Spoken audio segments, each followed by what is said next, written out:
What's up, guys? I'm Olivia. And I'm Kyle. And we're driving and vibing. Today we're talking all about going to Alaska in your RV, and we're joined with Gary and Stacy from Pau Hana Travels, so stay tuned.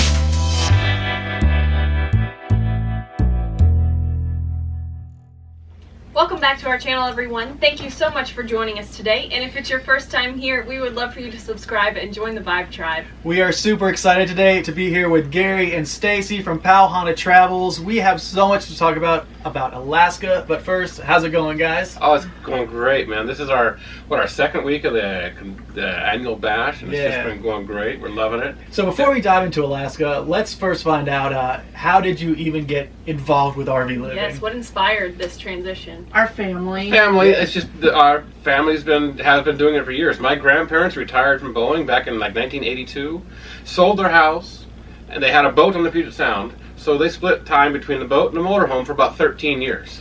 So they full-time 30 years ago in their rigs. Wow. Yeah. And it's just been, since then and their inspiration that I wanted to continue this adventure. Yeah. And both of my parents RV'd separately. They divorced when I was young. But my mom, she was in a little tiny Tioga, and she even snowbirded down here in Yuma one year. And then my dad got into it when he borrowed her motorhome. It is really interesting because of all the folks we talk to, I think you guys are the first that have a history of RV life, like in your childhood or throughout your youth growing up.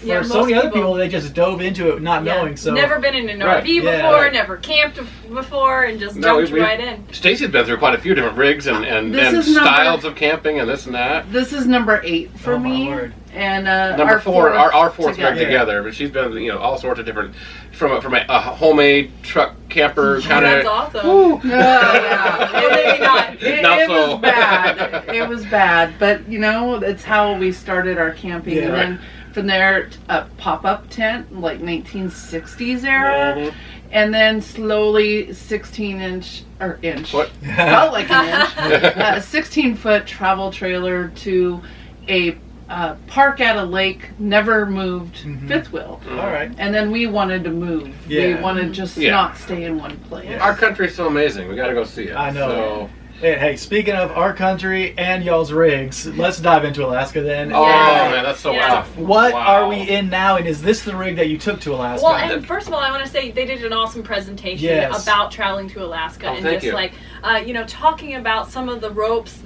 and resources that are great to be available. Yeah, sure. And they did a great job and just dispelled some of the myths that some of us have heard. But now back to Alaska. Mm-hmm.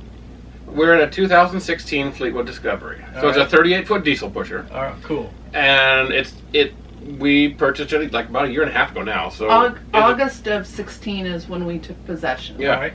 And so basically almost a brand new rig. Yeah. And all the myths and everybody's, oh my gosh, the roads are horrible.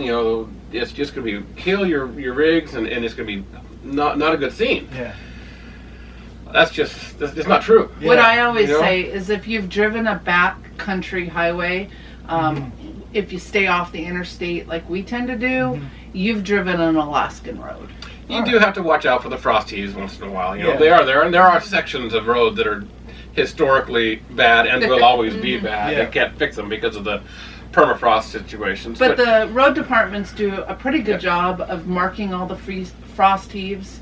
And so you'll learn to slow down, and also with Alaska, you just slow down.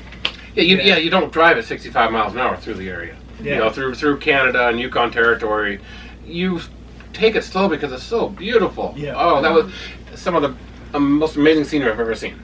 So Can't wait. you talk about the road conditions, and I think we're pretty familiar with rougher roads. Like the road we're on right now is a little rough, but That's very comparable to the worst roads you're going to get up there. Yeah, that's not bad at all. Yeah. Was there a resource, I remember you mentioned something about Facebook groups.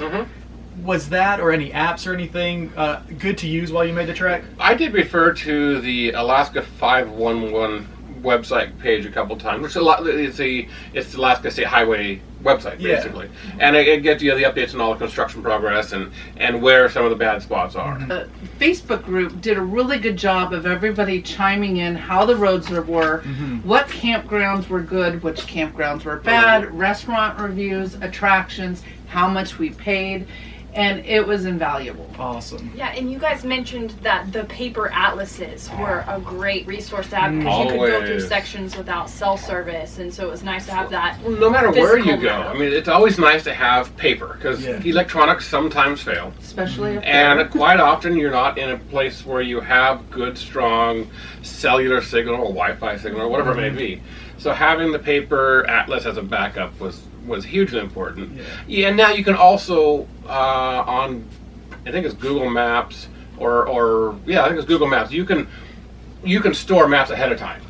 You know, on your device, exactly. So you can actually have that map pre-stored in your device. But you know, paper is still always a good backup to have. Yeah. The other good thing to use is purchase the Milepost. It's a spendy magazine, but it's about this thick. It's about $35, and it literally will tell you everything that you pass along the road, any sort of landmark. You know, you're going down the highway and you see a monument sign, and you can't read it. The Milepost actually tells you what is on that monument, so you can learn about the history as you're going down the road. Gives something the navigator to do for those big. Oh, and you can see, oh, hey, those mountains. That's the name of that mountain right there. It's the book will tell you those mountains have this name. They're 13,000 feet high, and you know it's a really wonderful resource. The other thing is the visitor centers. Stop and visit the visitor centers because they all have great references, maps, campground guides, even where to dump and fill. All right. And so another thing you guys mentioned during your talk, I've always heard that the gas is so extremely expensive and it's so unaffordable.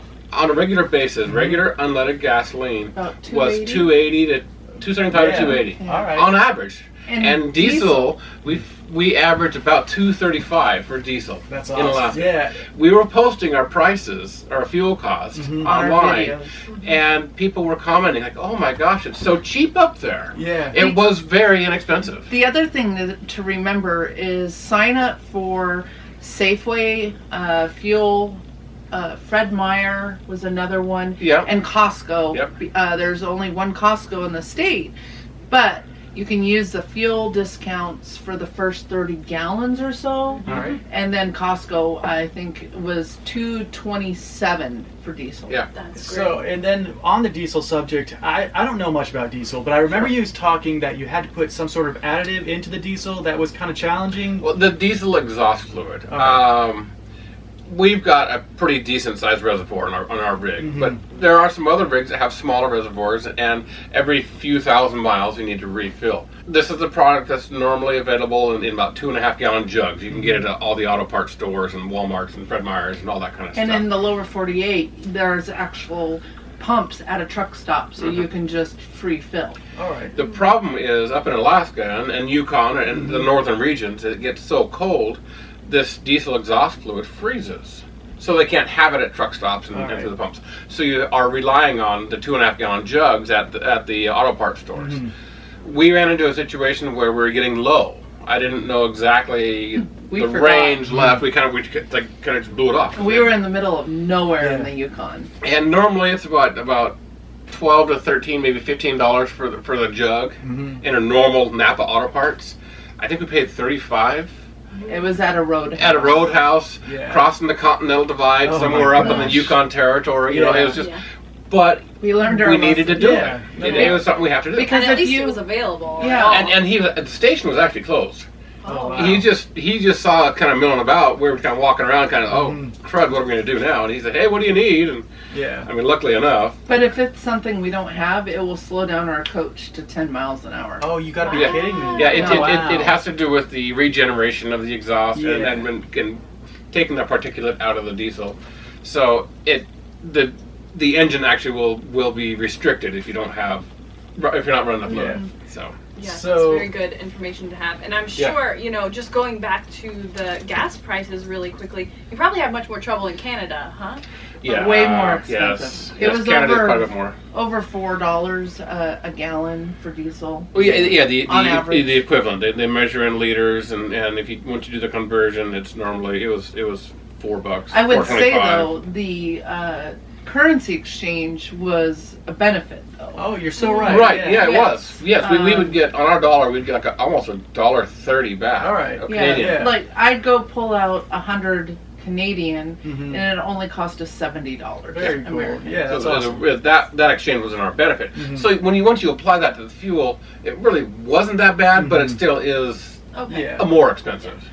Let's talk about cellular internet service, because a lot of people that are going to make the trek up there will try to be working, I'm guessing, from the road a little bit. It needs some data connection through Canada, through Alaska.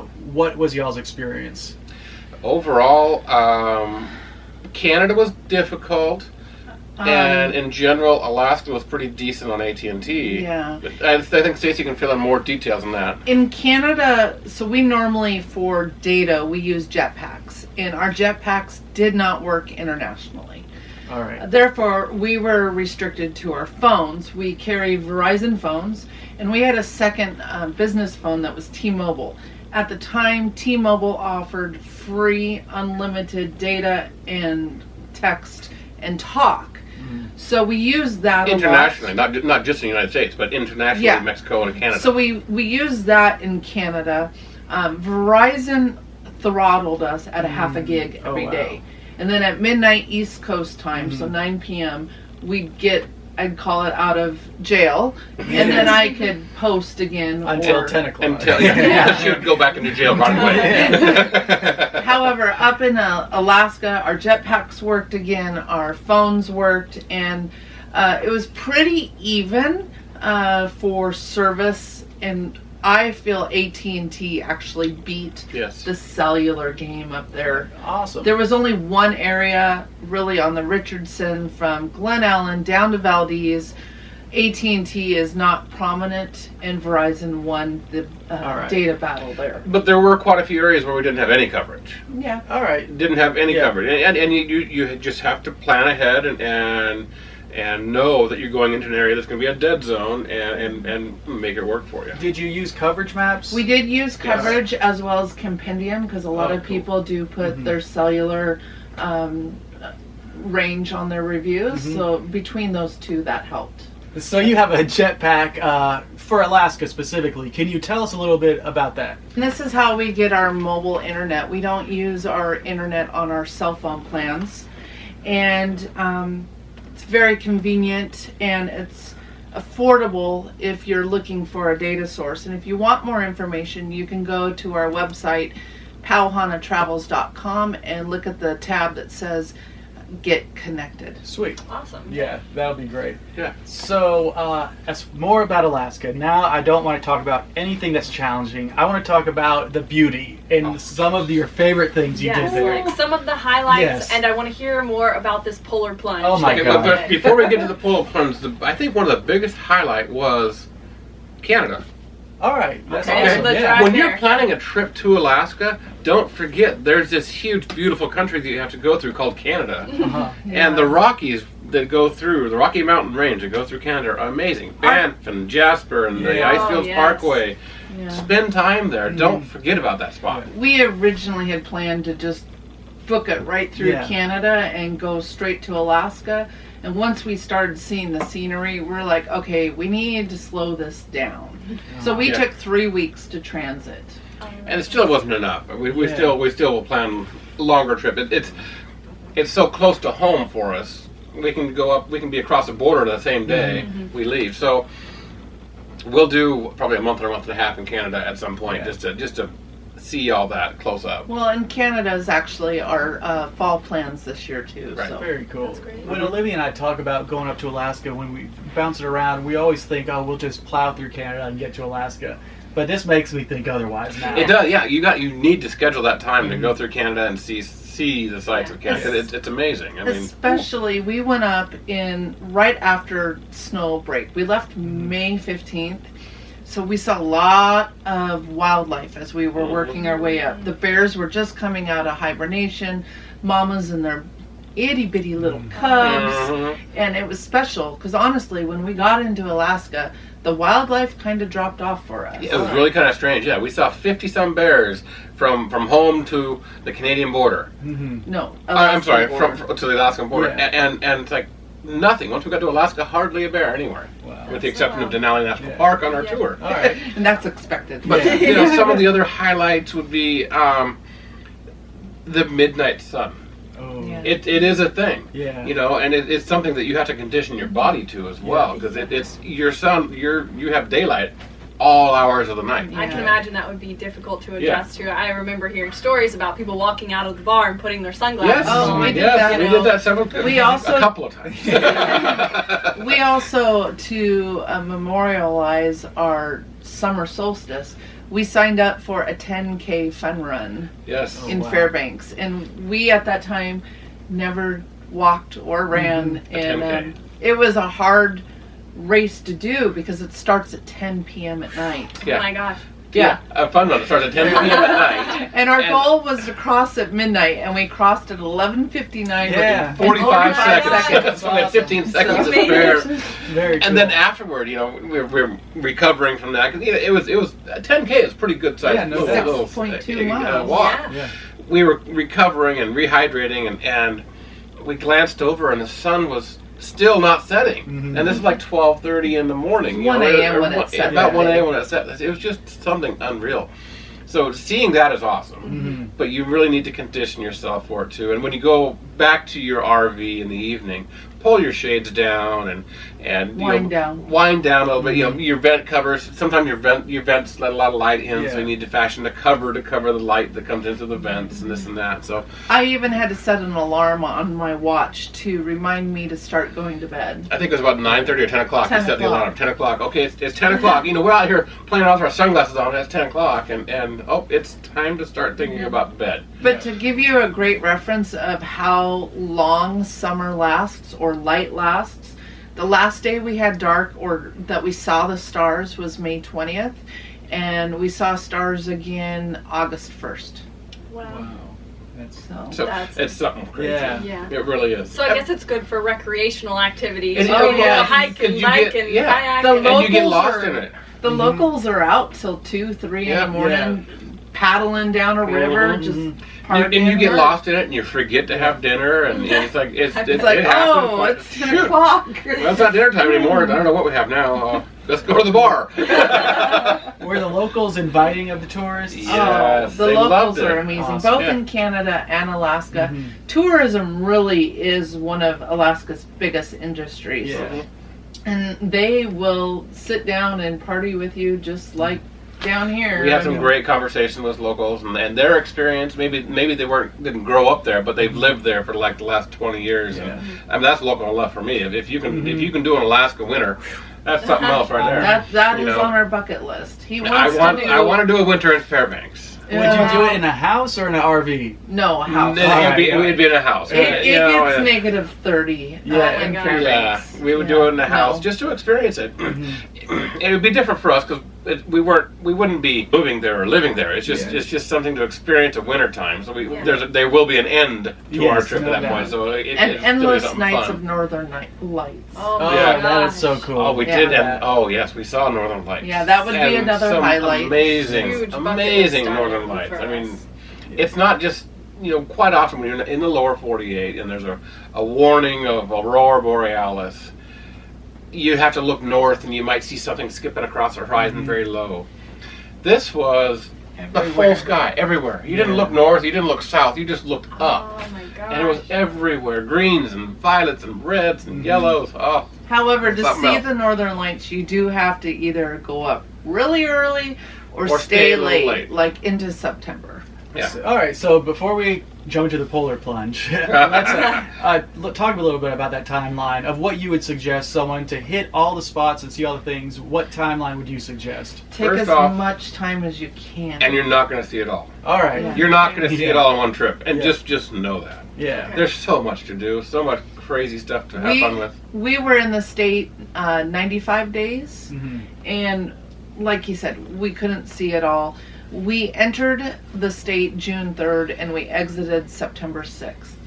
All right. Which actually is quite a bit longer than most people. Yeah. Most people start their trip south around the first part of August. All right. So we stayed about a month longer. And with that, we experienced... it's quieter. Much more quiet. You know, the roads are a little safer. A lot fewer RVs on the road. Yeah. But now the RVs that were there were the locals going out to enjoy their own playground now, because hunting season was starting and this and that, and the tourists were all gone, so most of what you saw was locals. Yeah, once the fishing season kind of ends, it's a mass exodus, and then you're just dealing with the locals or the rental RVs. All right. So now the mysterious polar plunge. Yes. The Arctic Ocean is on the northern border of Alaska. And to get there, you have to drive from Fairbanks, 500 miles north, to Prudhoe Bay and Dead Horse Camp.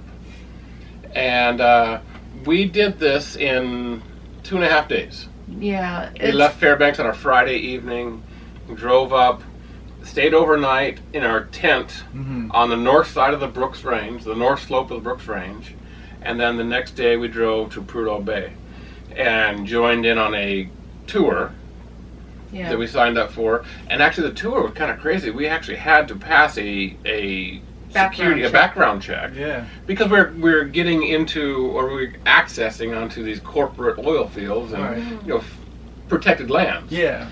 But the road that you take up there, it's known, if you watch television, the haul road with ice road truckers. So there's lots of truck traffic, and they're big and they're fast. And is this road paved? No. Oh, no. Is this 500 drop-offs? Oh, there's steep drop-offs everywhere. 500 miles of dirt. And then on top of that, for the truckers, they spray a calcium carbonate to keep the dust down. And if there's any moisture on the road, it becomes very slick. Wow. And then it dries on your rig too, and it does not come off. You had to really pressure wash it off. A $40 car wash when we got back to Fairbanks. But this was an awesome experience. We took off and went to Dead Horse, and we scheduled this excursion to go from Dead Horse Camp through the oil fields in like a little 15-passenger tour van. And the tour guide was great. He explained, what's this and what's that, and future expansions and everything. And then the last stop was D-Dock, which is actually just a spit of land that extends a little ways out into the Arctic Ocean, or the Beaufort Sea at that point, but close enough, Arctic Ocean. And we stopped there, and we're actually able to walk out on this spit of land. And our tour guide was telling us just 3 days prior, the ice had broke away from the land, so there was actually unfrozen water right there on the shoreline. So you got there just in time to be able to do... If we would have been there a few days earlier, it would have been all ice. So you put your bodies into this freezing water. Fully submerged. Fully submerged.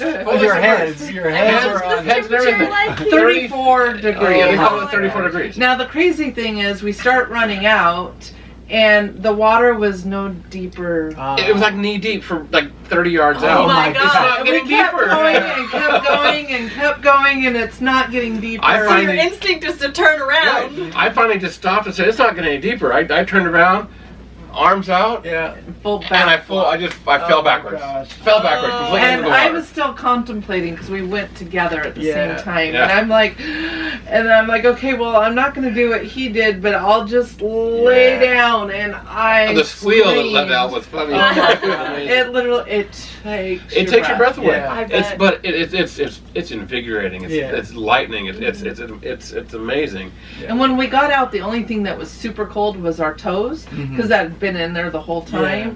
But it was 65 degrees, sunny. Oh, that's nice. One of the warmest days they've had in a long time. Okay. So we dried off almost instantly. Very good. Nice. It wasn't like your polar bear plunge that you see in Minnesota in February, where it's 20 below and it's snowing out and all that. That's something else. Yeah, that's what I was imagining. That's a whole different person. Yeah. We had a really nice, beautiful, sunny bluebird day, and it's like we took the perfect opportunity to do it. That whole trip was caught on a playlist that we have on our YouTube channel. Oh, sweet. And so you can see the amazing beauty of that entire drive. Camping on the tundra. We saw wild musk oxen and herds of caribou. Awesome. Learned how the road was built, rebuilding it up in Prudhoe.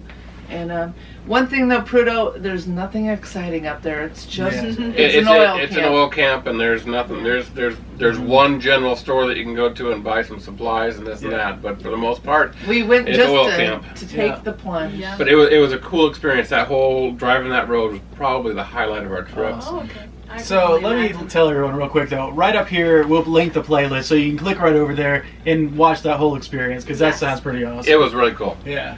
It was really cool. We got to wrap it up here soon. Before we do that, all right, someone wants to go to Alaska in 2018, the summer. They've already made some plans.